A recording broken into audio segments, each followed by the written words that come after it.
diplomasya ang dapat mangibabaw sa sigalot sa laot. Ito pa rin ang posisyon ng Malacanang sa gitna ng tumitinding tensyon sa pagitan ng ilang opisyal ng Pilipinas at China.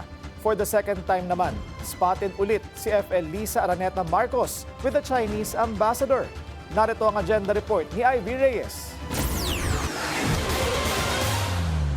May karapatan magsalita ang China, gaya ng may karapatan din ang Senado na magpahayag ng kanilang opinyon. Kaya ang Malacanang nirerespeto ang reaksyon ng Chinese Embassy sa aprobadong resolusyon ng Senado na nagkokondena sa mga pahayag ng embahada laban sa ilang opisyal ng bansa. Hindi po tayo makakapag-react ng ganyan dahil sabi nga po natin may karapatan naman din po silang magsalita kung ano ang kanilang nararamdaman, ang kanilang sentimiento, ganun din po ang Senado. Hands-off din daw ang palasyo sa polisiya at desisyon ng China sa kabila ng pagbaba ng embahada sa mga opisyal ng Kalayaan Island Municipality sa kanilang bansa, maging sa Hong Kong at Macau. Pag-uulit nito, firm pero diplomatic na approach ang utos ng Pangulo. Hindi po kasi natin masasabi na ang pagiging palaban ay siyang magiging magandang solusyon para maayos kung ano man ang sigalot sa bansang China.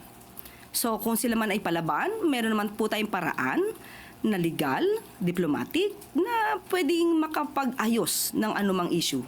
Sa parehong gabi ng deklarasyon ng Chinese Embassy laban sa Kalayaan officials, spotted si First Lady Liza Marcos sa Chinese New Year celebration ng embahada sa Taguig.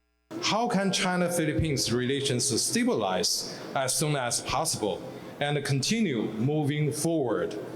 So my own reflection is that in recent times, we have not been meeting each other enough.